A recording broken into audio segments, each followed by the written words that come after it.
Hello, everyone. I'm Jean-Claude at Beyond Mystic, and welcome to this deep woo-woo private session entitled Galactic Odyssey, the Genesis. Let me first introduce my co-host for this private session, Janine. You can find her at Sending Ravens here on YouTube and also at Tarot by Janine. Janine, welcome back to the show.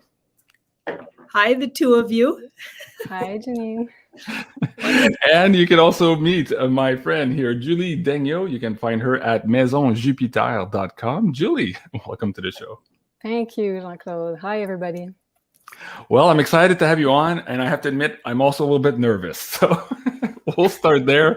Let me set the preface here by saying I've been thinking about this episode and this recording here for a couple of days, and I decided to record it in case we want to share this publicly later on. But we're not doing a live stream today because we're dealing with perhaps some personal nature information of sorts, and we wanted to take it easy on each other and then take a decision as to where this was going to go. So if you're watching this now, we've eventually made the decision to broadcast this to you guys here on YouTube. So welcome everyone to this private session. So before we start, as you can see, Julie's on the screen here. I'll start with you, Julie. I'll ask you the first time guest question as I normally would in case we do actually showcase this episode at one point here. So let's start here. How did universe conspire to bring you to the work you're doing today? Right, that's the big question. So I started out as a dancer and a graphic designer. So I've pretty much been always an artist. And following my professional formation in dance and professional formation in graphic design, I worked in that field for about maybe 10 years.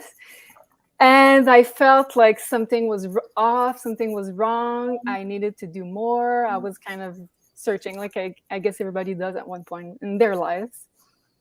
So at one point, I decided to go to Dominican Republic on a whim, quit my job, and then I was working for one of the professional sports team in Montreal as a graphic designer. I had a great job, and I decided to buy a laptop, become self-employed, go to Dominican Republic and learn Dominican bachata. So it started out like I would say my exiting of the matrix, as I would call it. And I just followed my heart on this. And I knew it was either that or I was going to do a burnout. So I was like, let's go for dance. Okay, very good. Let's backtrack a little bit. You talked about starting as a dancer just before the show here. You sent me a few slides. So let's talk about your childhood here. I see you're doing pre-ballet or ballet. As a kid, did you fit in? Did you feel that you were kind of ostracized from everybody else? Were you looking at the stars at all, thinking, hey, what the hell is this planet all about? Share that with the audience here. Yeah, I felt different for sure. But it's kind of weird because I feel like I had to blend in. I had to learn how to blend in, watch how people would talk, react, and like do the same thing, try to be like a chameleon type of thing.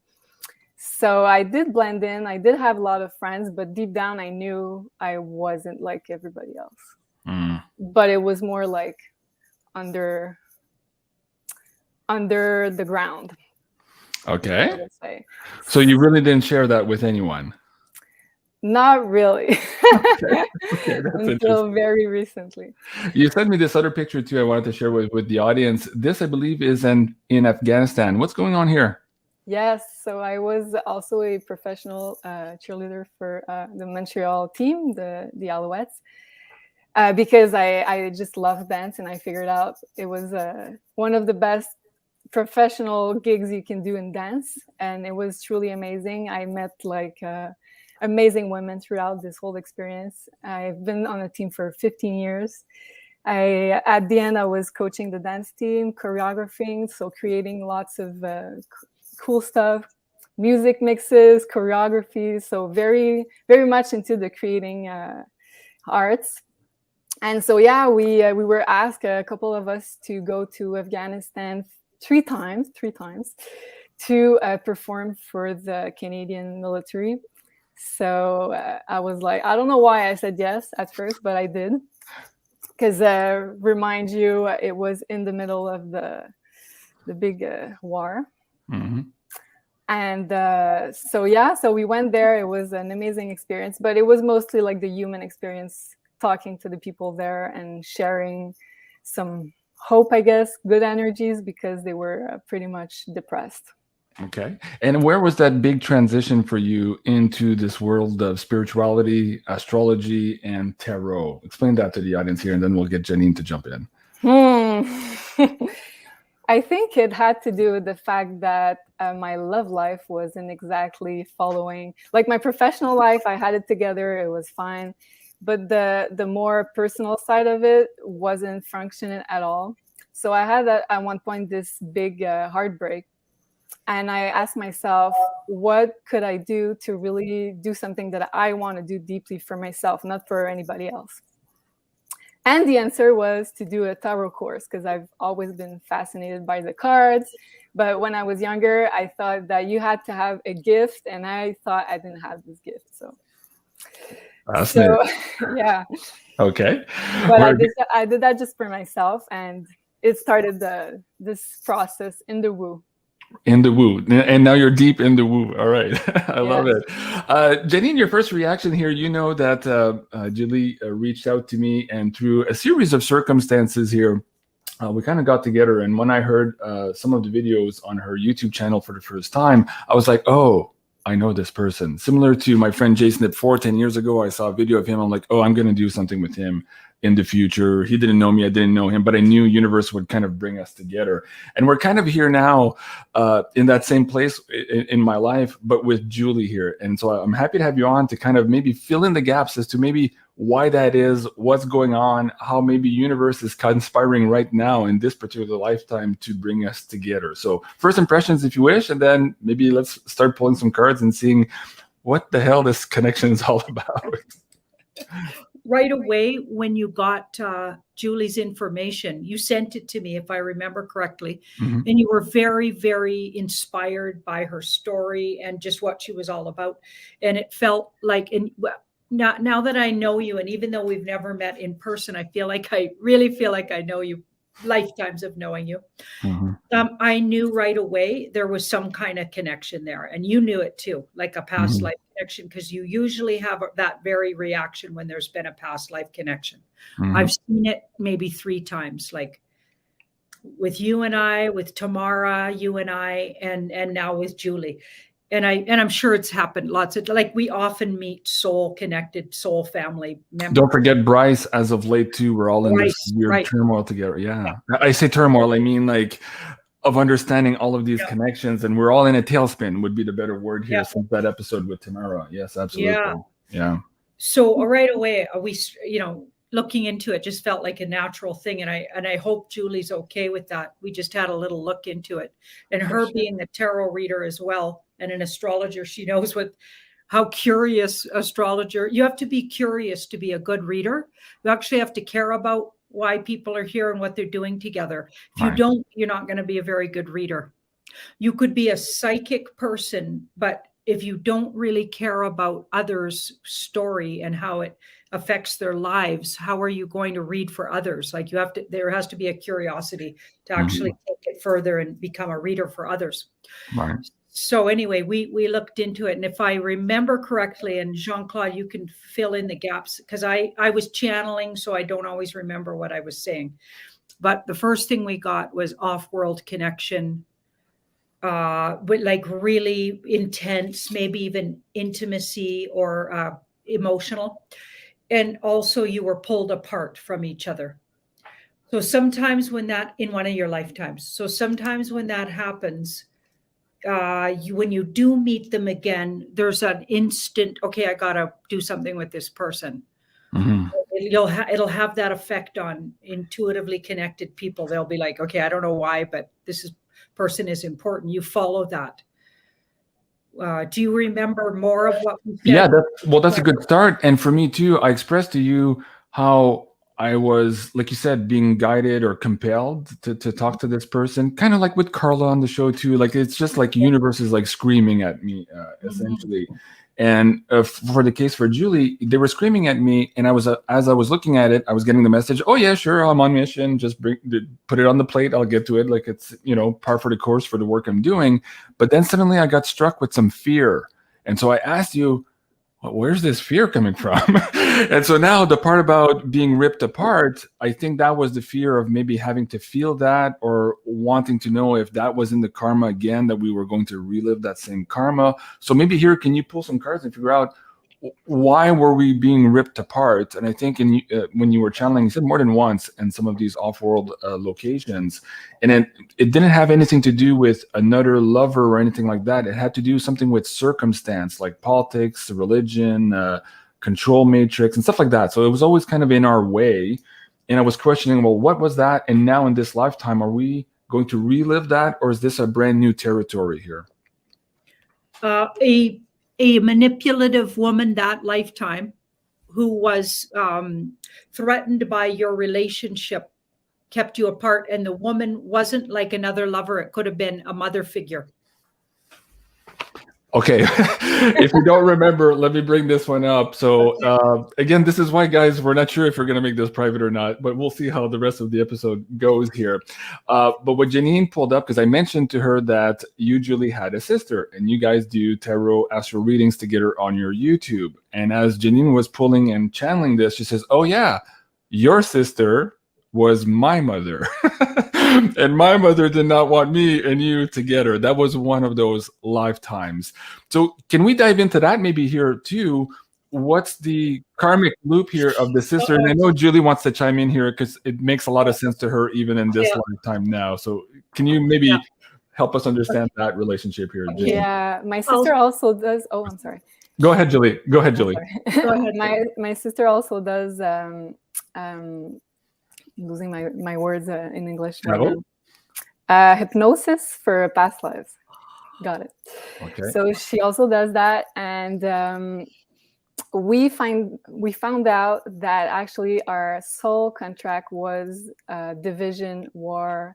It's always been very tough between us in this lifetime and all the other lifetimes that we had together. So at one point she had hypnosis done to her, and the lady told her that this was the first lifetime that we could actually do something together and work together and like work through this duality that we had together. So it made a lot of sense when I knew that, because it's the first time that we can actually have a relationship, a healthy one.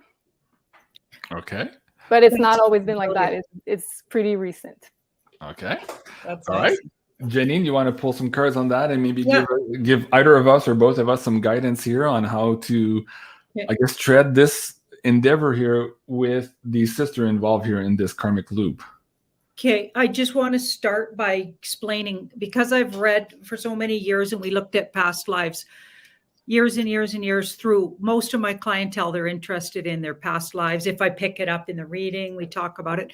And almost everybody you come close with has had a connection, and it's not always a good one, but that doesn't mean, that just means there's work to do, and it doesn't mean it won't be really fulfilling, and you can really learn to love each other and get past those things. So there's no judgment when we're talking about, okay, in a past life, they were this person, but this lifetime, they're going to both work together. It's interesting that if she was Jean-Claude's mother in that lifetime and kept them apart, this lifetime, she's actually by the side of her sister, the woman she kept apart from her love in that other lifetime, and is in a supportive role and working together with her. So that's kind of interesting. So you get put together in these situations. Like my mother, I had a dream about her early in my astrology and tarot sort of awakening when I started to study it.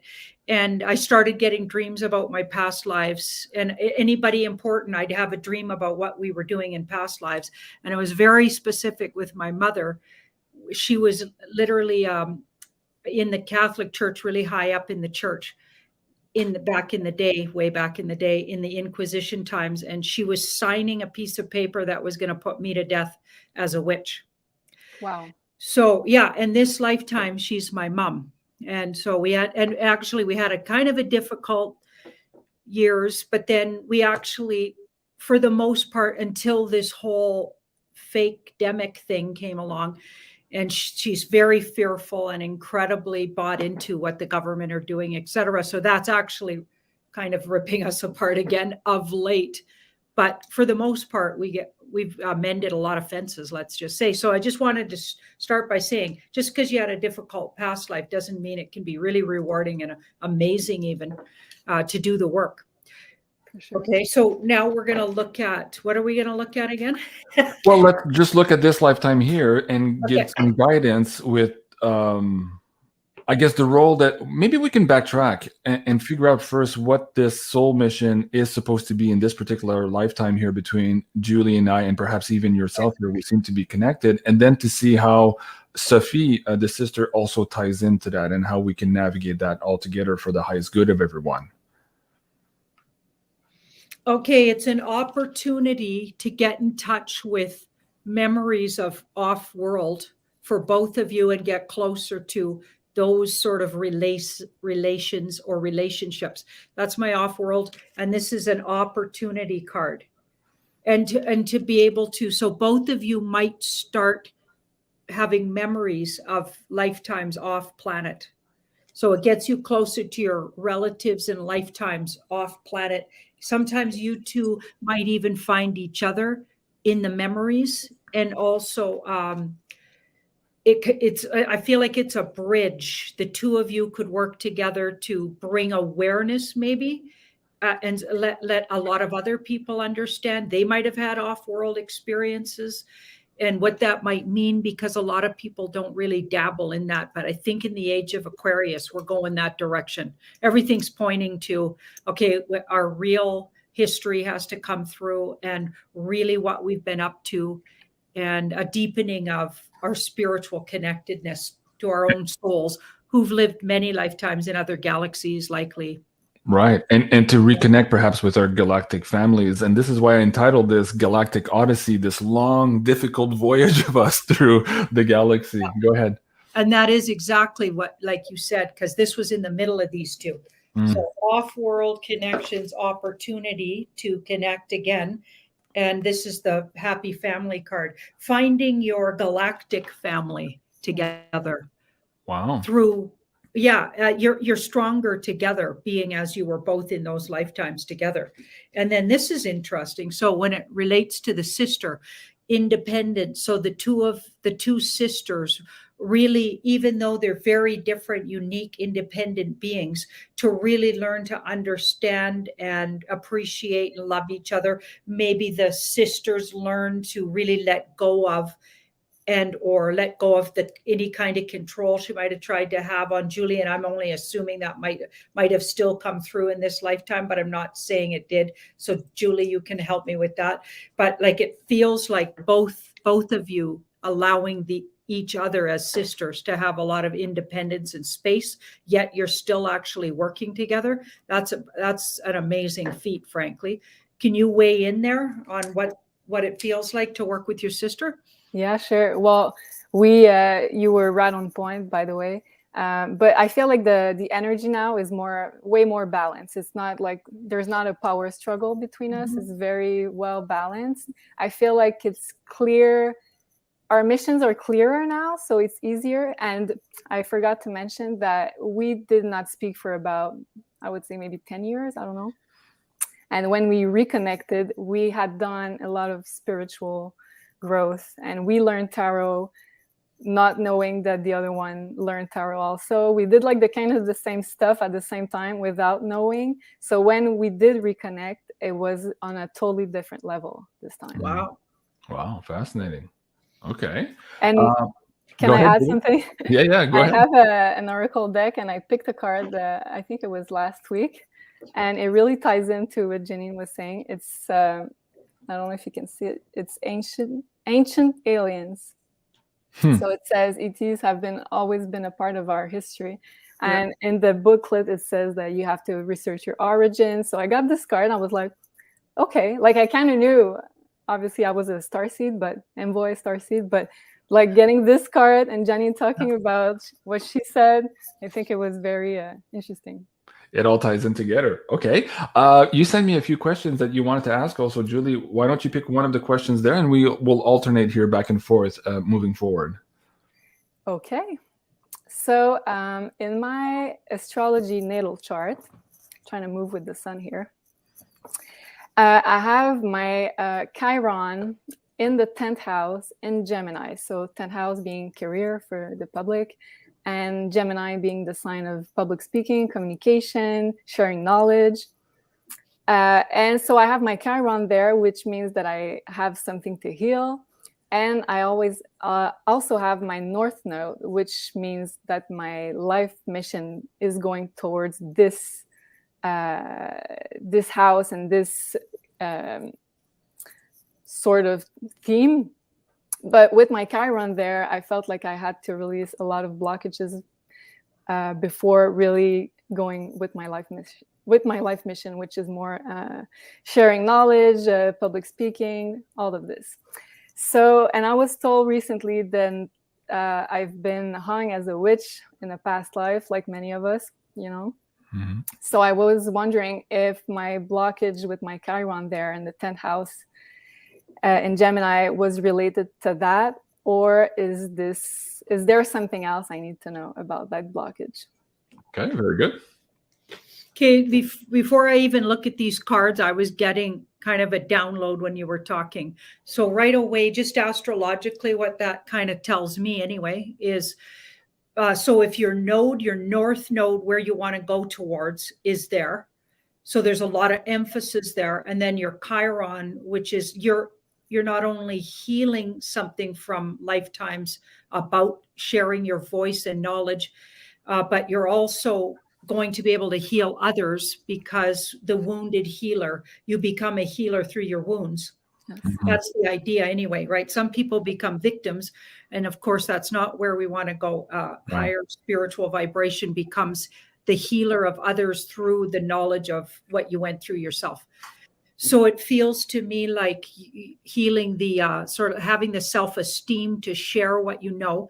And the very first thing you said about tarot was you didn't believe, even though you were attracted. Here you've been hung as a witch. You were probably doing things like magical work, okay, and even healing work. But of course, it would have been misconstrued back in those days. And it was all a political move to get rid of powerful women and take property out of women's hands. But anyway, we know that was likely the dark cult cabal families back then, even at play, right? Repressing the feminine again. They've been up to those tricks for thousands of years. But right away, you said you didn't really think you were per se gifted, okay? Yet you were attracted to doing it. So that's interesting. So I feel like to remember what you know, with Chiron sitting in the 10th, and actually, in fact, you're incredibly gifted and you came here really intuitive. So to remember that you are that, and to also honor yourself, that makes sense as part of the learning there is self-esteem around what you do know and giving yourself permission to be really intuitive and connected. Because a lot of us just are brought up thinking we're not, or told we're not, or I had no clue until a reader sat me down and said, you're going to be a reader for your living, and you've done this for lifetimes. I thought she was nuts. And then somebody handed me a deck of cards months later on my birthday, and I fell into literally a vision. Like people thought I fainted at my birthday party. I had this deck of cards, I fell backwards, and then a whole vision happened where because I'm very visual. So I got the whole picture in this vision, and I kind of came to going, okay, this is my life. This is my life now. And I literally dropped everything, because I'm kind of crazy that way, and just went there. So it's about, like, the block came from, was undid by that tarot reader, what she said. So I wonder for you where the block came apart, because you already feel like you've sort of manifested that, or you're working towards it by what you're doing. Look at what you've done. Your life's been incredibly prolific. Look at all the areas you've sort of dabbled in, all very goddess areas. Dance, that's like a form of the goddess. It's like you can channel literally the goddess through dance and bring people to, you can shift people's energy by watching through music, through dance. It's absolutely goddess work. Everything you've done is goddess work. It's beautiful. Going to where the troops are and giving them energy and an energy boost. That's the sacred goddess work right there. Thank you. Yeah. So Wow. I think that would be where the healing is. And this card says you've already gone a long way to healing it. Yay. And it's about getting the word out and just following your true heart, which is exactly what you did. You stopped doing things that didn't serve your deep truth, and you moved in the direction of your heart. So followed your heart. That's exactly what you're supposed to do. Yeah. Yeah, you're doing it, girl. You were called to it. You were called to it. You had a wake-up call at some point. That's in the past and the present. Just to remember, you were actually incredibly intuitive. Came here with those gifts. You got lifetimes of working with people. It's just remembering. Just coming into your own personal power. You're already doing it. Wow. Fascinating. Okay, Julie, why don't you go ahead and ask another question? Sure. So I kind of put your birth charts on my screen to prepare a little bit for the show. And uh-oh, we're in trouble now, Janine. Uh-oh, she knows. She knows. You can't hide anything from her. Yep. So where do we go? Where do we go? I noticed there was an interesting theme between you guys. Okay, there's one aspect that JC has his Venus in Taurus and Janine has her Sun and Mercury, like right on that Venus. So Janine lights up JC's talent, JC's creativity, feminine side even, we can say. And being in the sign of Taurus, it means that your relationship is built to last. It's very loyal. It's a strong partnership bond, strong personal bond as well. It's in JC's 7th house, so it's like ideal partnerships. So this is a very strong connection. And also, Janine's Venus is at 12 degrees in Aries, and right on that spot is JC's Chiron. So we talked about the wounded healer earlier. So JC's Chiron is right on Janine's Venus. So in a way, in Aries, forgot to mention. But it's at the same degrees, which is 12 degrees, which is a Pisces degrees, according to Nicolas Stojanovic degrees theory, which is a very mystical degree for Aries. So we can say that JC, in a way, helps Janine liberate herself, liberates the feminine side in Janine, maybe. So I wanted to know, can we go a little bit further on that topic here? Okay, well, before we go too fast, man, I'm gonna cry. Janine, you mentioned something the other day in another video about how very quickly at the beginning of a relationship, you needed to heal your relationship with the divine masculine and how I triggered that in you.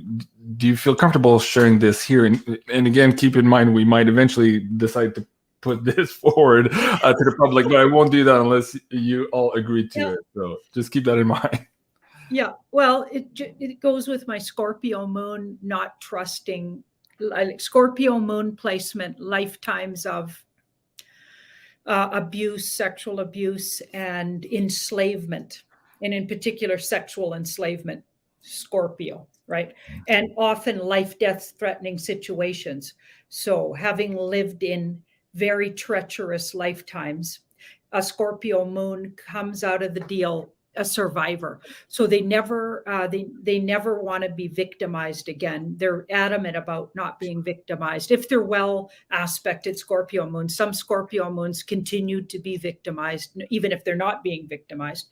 So, but a more evolved Scorpio moon comes in and they want to heal others. They're very intuitive already from birth, and they need, because they gained all that intuition from surviving. So it's all about survival, but they certainly don't trust, like, because everybody they trusted turned into their abuser. So they come into the lifetime being very psychologically bright. They never, because I never trusted any, even my parents. I was always looking at them like, from a little girl, I'm like, I don't know, you guys are pretty nice, but I don't know about you guys. You know what I mean? I was like, so funny. I was so detached watching everybody. I was like a little spy from the day one.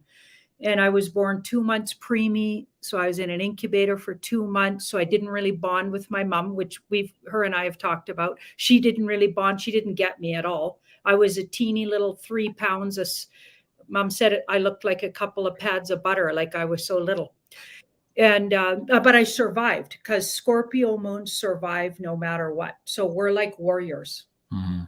So what you're saying there just makes sense, that I came in not trusting, and especially in this lifetime, men. Mm-hmm. Okay. But I really am attracted to men. So, but I still don't trust them. And I'd pick my guys very detached, who didn't really see me, because I didn't want to be seen, because that became dangerous in other lifetimes. So this lifetime, I would choose very self-centered guys. That was my go-to, and really sort of narcissistic, pretty boy types. Anyway. Yeah, I think we have that pattern in common. Right? Not very good partner types, on purpose though, because then it would fulfill my idea that you can't really trust them, and right. So I was doing it on purpose. You do these things on purpose because it felt safe. Because if they turned around and really looked at me, that would be scary, because you don't want to be seen if you're a Scorpio moon, because you have to survive. You have to be silent and stealth. So you can know them totally and get them, but they don't get to get you. That makes you unsafe, because now you're going to be emotionally entangled, and that's problematic, because that equals hurt.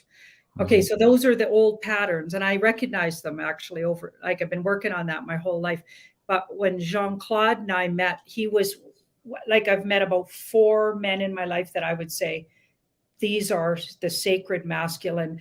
These men are, I love David Daida, by the way, and I get his whole idea about sacred feminine, sacred masculine. I've studied Tantra. I totally love all those ideas. But I wasn't allowing anybody like that into my life. So it's safe to be friends with a sacred masculine who gets the feminine. So Jean-Claude really lights that part up and goes, okay, I can trust this guy. And I could tell him really deep truths about myself right from fairly quickly on. Mm-hmm. And he can call me out on stuff. Usually I don't let any guys get close enough to call me out on my stuff. It's like, no, thanks. I'll call you out on your stuff, though. Okay, that's what I did. Like I purposely chose to be a card reader for 35 years, because now I'm talking about everybody's stuff. I'm not talking about my stuff, I'm talking about your stuff. Do you know what I mean? But Jean-Claude he's not safe in a way, but I love it. It's okay, because he would call you. Like he doesn't miss a beat. If there's something going on, he's the first one to go, is something going on with you? I'm like, how did you know? Yeah.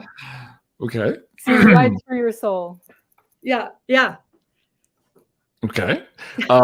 Did you have Are you gonna make us blush there, Julie? Do you have any specific question with relation to that, or how did you phrase that? Did we answer your question? Yeah, it was perfect. I just wanted to bring that up. You're good. Thank you. Thank you. It's funny. Janine mentioned David Daida. I've been a student of David Daida's books for quite some time, and I do recommend a lot of my male friends to read this book, The Way of the Superior Man. It is the evolution here in many cases of what we're talking about. And I think that's probably what Janine saw in me, and maybe what Julie seen in me. And Wow. Okay. That's a whole other topic here too. We could talk about Yeah. the fact that since I was a boy too, like I've always had friends who were women. I had a lot of difficulty socializing with kids my age. I didn't have the same perceptions of them, and they always thought I was weird, and I thought they were absolutely weird also. So it was kind of a rough childhood, but this is not about me. Let's go back here to this storyboard. So let me see if I can pick one of my questions for Janine here. So we talked about my fear, my anxiety at the beginning of maybe reconnecting with Julie, because for me, it was like 1,000-year-old relationship in the past, or it was like I haven't seen her for 1,000 years. So that's how long it's been. And since she connected with me, I did see some images. You talked about earlier some memories, one of them in particular, and you'll think it's absolutely amazing. But we were in this, I guess you could call it a hot spring. It was outdoors. I'll bring a picture. I don't have an exact picture of it, but I just found this on YouTube, and I thought, oh, okay, it's kind of like that. It's kind of like a crystal bath or a crystal kind of formation with hot springs or mineral hot springs, and it's on a different planet. It's not here, like the feel of it. And she and I were using that, and again, connecting with not just the water, not just with the planet, but there was something about this location here that was like, whatever intention you put in this water and through this crystal on this particular planet has this huge like outgoing effect, a wave. At any rate, I've been kind of downloading that since we started talking. I don't know what that is. Maybe not important for the show here, but I wanted to bring it up as to validate what you're saying. I'm getting all of these images. As you guys know, I'm very visual. I get these movie downloads all the time. So that was one of them. Let me ask this one here. I have this connection with an ET race that gave me this metallic book, I believe now 12 years ago, maybe longer, but I think the one I really remember was 12 years ago, and then subsequently. It's a metallic book that looks kind of like mercury, so it's like a liquid book, and it only takes forms, the writings on the page only takes forms if you're the right frequency to hold the book. And so I've talked to a lot of other psychics about this, and this is part of a mission-oriented book. And my feeling when Julie came to my field of energy was that she also had the keys to this particular book. So I want to ask Janine if Julie indeed has a connection to perhaps either the missions that are in the book, or if she already has the book herself and might not know it yet. This dropped out while I was just about to go to shuffle. This literally dropped in my lap. Oh my God. Yes. Okay. Yes. Wow. So, okay. So to follow up that here too, Julie to me and in other visions is doing high priest work in temples. Some of the temples look pyramidal shape from within. Some do not, but they're old, and some look like completely different architecture that I can't explain, that don't really exist here on the planet. And I'm wondering if she had. I have a lot of divine feminine friends in my life who are connected to this work as well. So you call it the Temple of Isis or the Sisterhood of the Rose. And I wanted to know what maybe Julie's connection is with me and some of these other divine feminines in my life that are in that work now. Is she part of this group somehow? Are we supposed to bring her in? Is she supposed to bring different keys to this group? What's that relationship looking like?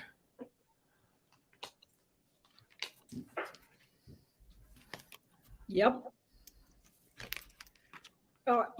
You have to move into it slowly though, and it'll slowly evolve. Don't try to force it. So don't do this. Yes to the question, but this is how to do it slowly and carefully. Like let it naturally come forward with the two of you working together. Okay. Okay. Julie, as-tu une autre question? Yeah, sure. You can skip, you can stay with the list you had, or you can. Yeah, because it's up to you. we kind of went here and there and here. So Yeah. I'm trying to figure out what should be next. Okay. So on our birth charts, I looked at mine and JC's, and we have the same Jupiter placement, the exact same. Wow. Which is in Capricorn. And it's supposed to bring mutual expansion as well as financial gain, learn from each other, being mutual mentors, and it amplifies everything it touches. So Capricorn is a sign associated with business, with building structures for the future. So I was wondering if you could tell us a little bit more about this side of the connection and what we are here to bring each other in this lifetime. Do you remember, Jean-Claude? I did get that you asked if you would work together maybe with Julie, or would that be a good idea? And we got the Chariot, which is absolutely, you'd both quickly move ahead and both of you get to your vision or success, like kind of like your big dreams, a lot quicker working together than apart. Wow. Yeah. And also, if I may add, Jupiter, it expands everything. So earlier, JC, you were talking about maybe doing something in French. So can we say it's a good idea with this aspect? Absolutely. So you're going to bring a healing to a whole part of the community that otherwise could be left out. So that's interesting. And you're going to do really well doing that. So you're definitely good for each other's financial gain, abundance, but also healing a community or being inclusive in a community. So that would make sense to bring in the French aspect. Mm-hmm. The fact that you're both French speaking this lifetime is a great, like that just makes sense, right? Mm-hmm. Wow. JC, say something. Okay. Yeah, I'm a little stunned there, and also I'm downloading this other question that I didn't prepare for, and I'm struggling as to whether I should ask it. But I'll go ahead and ask it, and we can always decide to either edit it out or not publish. So it has to do with divine feminine frequency. A lot of the divine feminines who come on my show, there's a recurring theme, and for a lot of them, like Janine just said, they were in past lives and there's still past traumas that they're trying to get through in this particular lifetime. And it has to do with the Taoists call the second and third gate. We don't need to get into all of that. And I'm intuiting that perhaps that is also the case for Julie. And I do have the keys for that, by the way. And this is why a lot of these people come to me, because I give them these keys. And I'm wondering, well, let me preface that is very difficult work to do because it goes directly to people's core wounds, and sometimes it's difficult. So it creates stress in the relationship. It creates let's just say difficulty. I don't even have the words. I'm trying to translate from geometry, and so I'm wondering if that is the case for Julie, and if I do end up helping her at that level as well and introducing her maybe to other divine feminines who've gone through that process, is that going to be detrimental to what you've just described now as this big chariot of us doing work together on our mission? Or is that also exactly our mission that we're supposed to bring to everybody else together? Does that make sense? Julie, do you want to chime in before she pulls a card? I see you nodding. Do you want to say anything? Sure. Because I kind of saw an aspect relating to that, but wasn't sure if I should bring it up. So here we are. You, JC, you have your Pluto at 0 degree Libra, where I have my Venus. So they're both connecting in Libra, which is the sign of relationships. And Pluto's the transformer, the healer. Mm-hmm. And Venus is the divine feminine and possibly the wounds there. I'm letting Janine speak. Okay. He's going to blow up her Venus. I'm going to blow up her Venus. Yes. Okay. Beautiful. Okay. So energetically, for sure. So this, we've got 7. So this is what you were asking. Are you going to be that sort of work to each other, or are you going to do that kind of work in a way, but it feels really unique. So the divine feminine work is already started between you two by even just coming to like answering the call to come together. You've already started. It's like happening on an unconscious level. I don't even think you have to be conscious of it. And as you work together, it'll just become really obvious.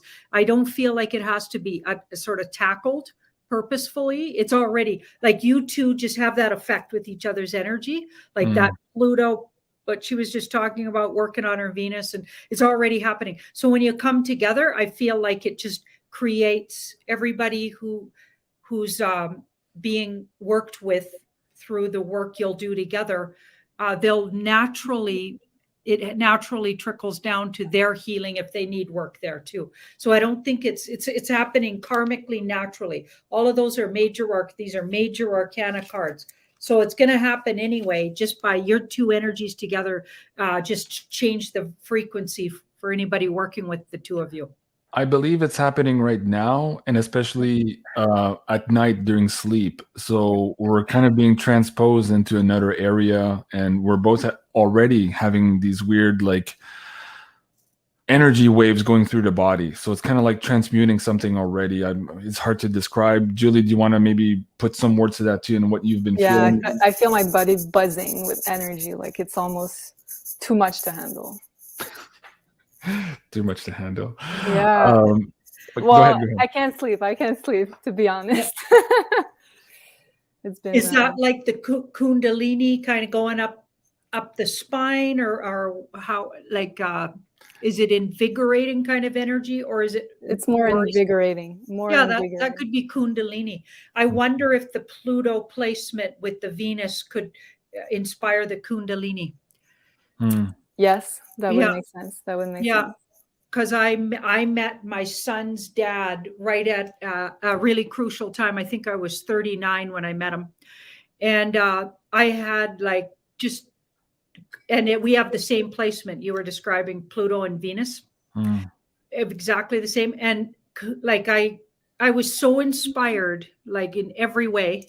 And even though like actually as a personality, he's not the most inspiring person, I'll just say, but a lovely person. But I'm just saying, like spiritually very shut off and has a lot of issues, right? Whatever, but a really good-hearted person. And I was so inspired though, creatively, spiritually, in every way. It was like I rose up so much in my life because of just meeting him. And unbeknownst to him, I was so healed just knowing him. And I have created my son, like total miracle, in my 40s with him. Like it was totally unbelievable how that all happened. And had my daughter's an incredible thing I did at 31, had that beautiful daughter. And then I had this beautiful son. And all of it was just miraculous, changed my whole life. But it wasn't necessarily literally, he didn't have that intention to do that, or do you know what I mean? That was just energy that comes together and combusts into, and it was brilliant. Changed my whole life for the better, even though it was a disaster as an actual relationship. And go ahead, Julie. Go ahead. Makes sense with the Pluto energy, which is very transformational. So it transforms everything about you. Yeah. Do you want to?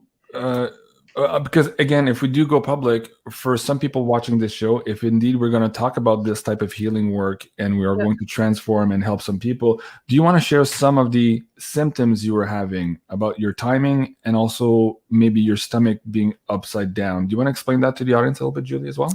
Yeah, for sure. Usually my moons are synced with the moon. So how do we say that? Menstruations? The cycle? My cycle, yes. Let's say cycle. It's prettier. So my cycle is usually synced with the moon. Yeah. I usually bleed on the new moon. Well, these days. And I was a couple of days earlier, maybe like 2-3 days, which is not a big deal, but it's just that I feel like I've been processing a lot of trauma.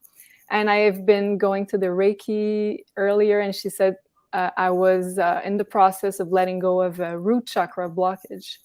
So it kind of makes a lot of sense now. And I'm having this awakening at the same time, and I'm letting go the old trauma, the old things that I don't need anymore, the old energy. And also, as we are speaking, it is the eclipse, the new moon eclipse. So there's a lot of energy in the air, a lot. Yeah. So I think it's adding on to this very, very intense energy. And the eclipse is also a new cycle because it is a new moon. And the eclipse is like at new moons, but like on steroids, so maybe like 3 times stronger. And it's also conjunct the south node, which means letting go of the old, breaking from the past, letting old karma go. And so I feel like it's very on point with what's going on in the stars as well. And it's funny, we didn't plan to record this today. It just all happened, and Janine and I were, having issues with her schedule all week, and we kind of moved stuff around. And I'm like, oh, we'll just do it Friday, not really thinking what was going on. Yeah. And so here we are today on this very special day. That's cool. Yeah, Galactic Odyssey Origins. Okay, I gotta say, this. I don't know about you guys, but this should be a special show that we should put out there. We might, I don't know, maybe Julie doesn't agree, but this is amazing. The healing that could go on for people just hearing things like listening, and the astrology knowledge we're throwing around here. And like, this is brilliant. I'm just saying, I mean, yeah. I don't know. Like, I don't want to force anybody. We can. I agree. I'm all good with all this. Yeah, it's like wow. We can still sleep on it. What I'll do is I'll send you all a copy of it. Yeah. You can go watch it again. But before I do that, I think I had one more question. And Julie, you had one more too, I think. Do you want to go first, Julie, and I'll maybe go last? Go, because mine were concerning more the collective energy, so you can go first. Okay. Well, mine is too. So go, let's move into collective energies then, and I guess I'll fit. Oh, I'll start on the collective energy. Okay. So Julie first met me through this episode here, and this episode, the idea behind it, where no woo has gone before. Elena Danan and I were talking about exactly what you just said, Janine, that we as humans are about to move into this new area of knowledge where we have communications with our galactic families. And isn't it funny that is the episode that caught Julie's attention and then closed the loop and brought this connection to bear? Wow. So do you want to maybe either say something? Do you have an opinion on that? Or do you want to pull some cards to see what else about that connection makes sense from an extraterrestrial standpoint? Is there other things that maybe our ET star families right now would like to say to Julie and myself with respect to that mission? Again, we're all ears and we're looking for clarity. Wow. Yeah. Oh, they want to talk. Okay, there's my off-worlder. And so, like, they say that together you guys will both channel clearer off-world information. You work better together. And they're so happy that you found each other. That was the whole idea. They were putting it out there, trying to get you guys to connect. So this is hilarious. Wow. I swear to God, guys, we did not pre-plan this. They're like all held hard. Right. Well, any thoughts on that, Julie? The off-world card, when we were talking about off-worlder, it's kind of very synchronized. I love it. Right. All right. How about you, Julie? Any? So you have 2 questions, I believe, for the collective. Yeah. Choose whichever one you want to go with first. Okay. So December is a huge month with all the energies. So we spoke a little bit about the eclipse that's going on right now as we are filming this. And we have also 2 other major events. One being the final square between Saturn and Uranus that's coming exact on December 24th. And so we've been under this influence all year, Saturn being the rules, asking us to be compliant with all the regulations, the authority, and Uranus being the need to set free from all of this, to be free, to be sovereign, Yeah. You guys have been talking a lot about this. Yeah. We have? So, yeah, I think so. So we had this square 3 times this year, and the last one is on December 24th. So I was wondering, Janine, what do you think this 3rd exact square is going to bring to the collective? Is it more on the financial scale? Is it more protest, more regulations? What do you think?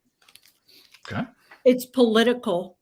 Because that's a political kind of parties card, and a big, and it challenges. So I think it's to do with governments, because like what I've been getting is all the governments are shadowed right now, and they're puppeted, and they're playing out a worst case scenario to wake people up. But that's just my opinion, what I get. So it's putting pressure on the governments with their draconian, unbelievable weirdness that's been going on. Like, how can you explain what's going on? It makes no sense. And it feels like they'll get healthier through it, although it'll be disruptive. So in other words, the true government might shine through, like the true leadership, let's call it, because the governments are all in on something and literally behaving badly is putting it nicely. Right? They're literally against the humans. So I feel like it puts a lot of pressure. So that day puts all this pressure on that to reform itself. But there's something already ready to come up and under it that's been there all along, you know, for many years, maybe even. And I think that's sort of been dealt with, but we're just watching this big movie and we don't know about it yet. So I feel like the crack might happen then, where they have to show that, you know, like that the curtain raises on. So it could escalate at that point and then get better. Yeah. Okay. Yeah. Makes sense. A lot of sense. Okay. And last question for the collective. So there's a very interesting alignment between Venus and Pluto that's going to happen twice in 2021 on December 11th and 25th. Wow. So, and Venus and Pluto are both also financial planets. So I thought maybe it could usher in a financial turnover crisis. Would it be connected to that aspect?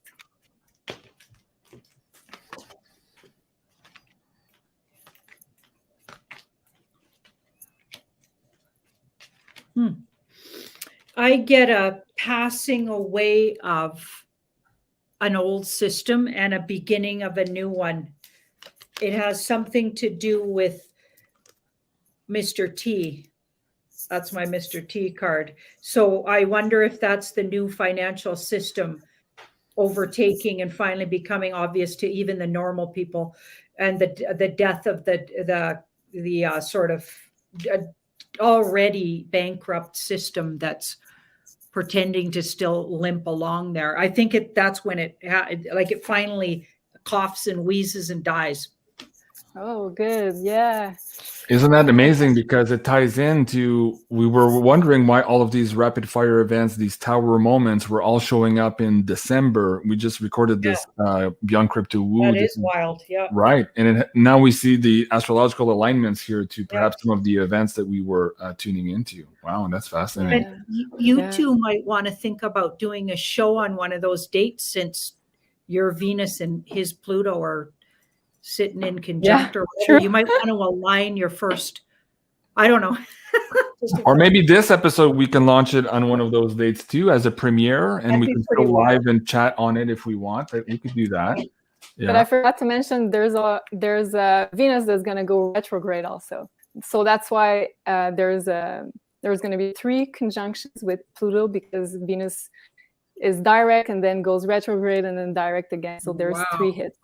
So Venus retrograde period is going to be from December 19 until end of January. So we can expect, I think, the big ushering into the next financial system. I think it's going to get through this retrograde period. So I just, as you were saying that whole movement, bang, bang, bang, I'm like, okay, no wonder we keep seeing all these tower card moments. And the tower had a 3 connected to it.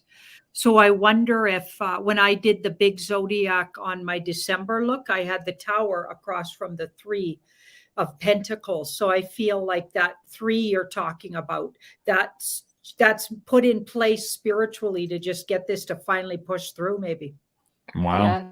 And the last one is going to be in March, if I'm not mistaken. So it's going to take a while before it gets done, I think, but it certainly gets initiated. Wow. Very soon. That's so exciting.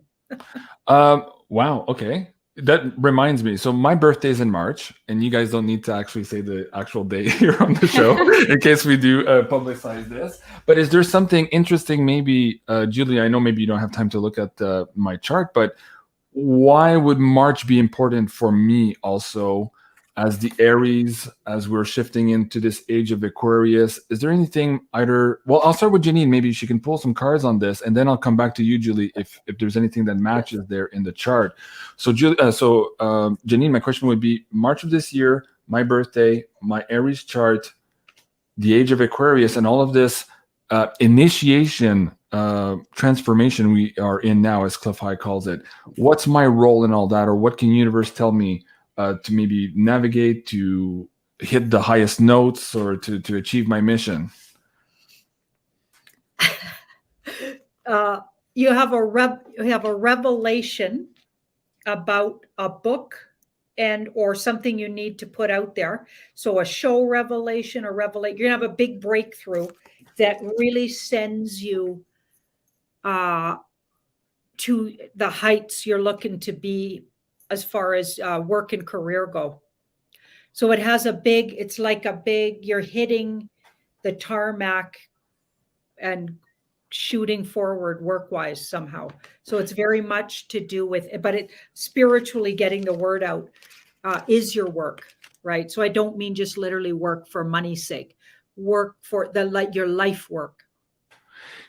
Okay, I'm gonna tell you something interesting here. Sarah keeps dreaming that something happens on one day, and like the phone is off the hook, the emails are off the hook. Everybody's like, "Holy fuck, JC, that video you did!" Suddenly, like everybody like it connects to everything, and there's like, like it's just like a whole new ball game. Wow. Yeah. Wow. And if I may add, on the day of your birthday, you have Jupiter and Mercury in conjunction in your 5th house, which is the house of creative expression, of your own business, of all the creative projects that you may have. So Jupiter is higher learning also in Pisces. So it's like a big spiritual project that you are bringing to the world, I think. Okay. Also. Wow.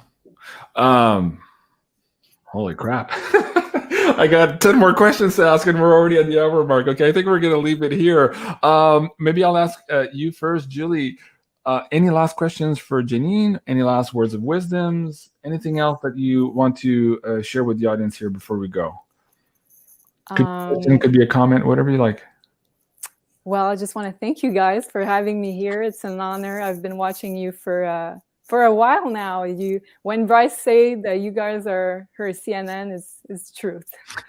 It's the truth. I've been watching you guys. It's been very inspiring. So being here is very surreal right now, and I'm very honored to be here. Thank you. Oh, okay, you're gonna make us cry now. All right. And how about you, Janine? Any last words of wisdom, or do you want to pull cards? Oh, yeah, actually, I want to ask you this specifically. What is the motivational energy or intention, or energy propelling this Galactic Odyssey Genesis? What's behind all of it? Who's behind all of it? What do Julie, you and I need to know here in terms of what's putting all this together and propelling it forward here for humanity? Well, it's definitely karmic work. So even the 3 of us, and I'm not trying to horn in on you guys, I'm telling you. I'm just saying. I'm happy to have you in all my shows, Janine. Very happy. I'm very happy. It's karmic. This is karmic. Like we were meant to. We made this plan a long time ago to take the world in a unique, like sort of be at the helm of this unique turn the world is taking, and we're going to be a big part of it. And us coming together. And I doubt if this will be the last time we're all seen together on a video. Okay. Please. I doubt so very much too. All right. Wow. Well, folks, that was a private conversation of Galactic Odyssey Genesis with Janine, Julie, and myself. Of course, you can find Julie here at maisonjupiter.com, and you can also find Janine at Tarot by Janine here on YouTube, and also here on Sending Ravens. I'm Jean-Claude Beyond Mystic. I love you guys. Have a great day, and we'll see you again soon. Au revoir. Au revoir.